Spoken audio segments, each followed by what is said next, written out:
યુદ્ધ સંકટ વચ્ચે સતત એક્શનમાં સરકાર, તમામ રાજ્યના મુખ્યમંત્રી સાથે પ્રધાનમંત્રી નરેન્દ્ર મોદીની બેઠક શરૂ, રાજ્યોની તૈયારીઓની કરાશે સમીક્ષા.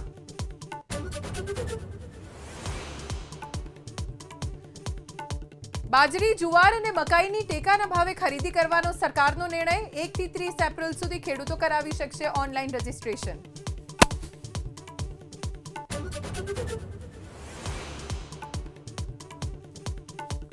ખાતરની સંગ્રહખોરી અને કાળાબજારી પર સરકારે કાર્યવાહી કરી તેજ. ખેડૂતોના હિતોના રક્ષણ માટે 6,900 થી વધુ લાયસન્સ કરાયા રદ.